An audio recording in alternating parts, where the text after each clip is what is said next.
This week I want to share with you a dynamic that social psychologists have identified that is very relevant to competitive negotiation.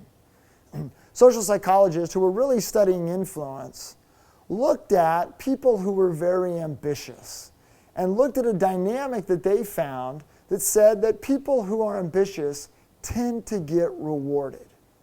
This applies to competitive negotiation, doesn't it? Because as we've talked, those who tend to be more ambitious, those who tend to ask more, those who tend to make more aggressive opening offers, tend to get better deals. Well, there's some research behind it that helps us understand why. One of those researchers is a gentleman by the name of Robert Cialdini, a professor out in Arizona. He tells a story in his book about an Indian jewelry store owner who decided that she needed to leave for the weekend to go buy some more jewelry. And so she left her store, and as she left her store, she left it in the care of one of her employees. She wrote a note to her employee, and the note said price times half. What she was trying to articulate to her employee was for this particular lot of jewelry that they were having a hard time selling, that her employee needed to slash the price in half and try to move the jewelry. And so what the employee did was the employee took this lot of southwestern Indian jewelry. She put it right in the front of the store to where everyone that walked in would see this jewelry. But where things went wrong is instead of cutting the price in half, she actually doubled the price, misunderstanding the meaning of the note.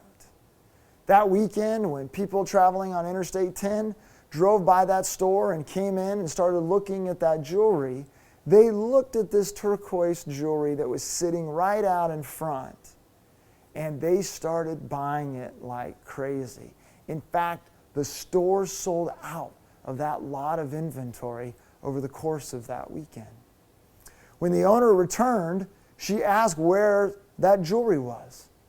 And to her amazement, her employee told her, I tell you, I couldn't believe what happened. We put it out in front of the store, we doubled the price of it, and it sold just like that. We should have done that a long time ago.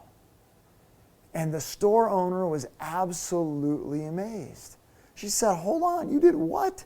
She said, you weren't supposed to double the price of the jewelry. You were supposed to cut it in half. And she goes, well, I didn't understand. I actually doubled it, and yet it sold anyway. And so what happened?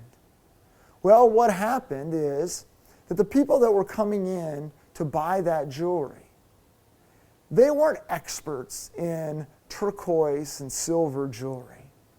They didn't know everything and the ins and outs and how to measure quality of this southwestern Indian jewelry.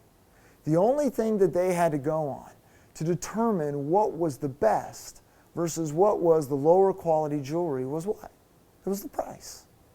And so this jewelry, because it was priced higher, was perceived to be of higher quality. And people wanting the best, wanting that higher quality, gravitated towards this lot of jewelry because of the price. It's a powerful force in competitive negotiation. This idea of influence, this idea of having higher expectations. The higher expectations, the ambition that leads us to having those higher expectations, and the courage it takes to ask, can lead to a very, very good deal.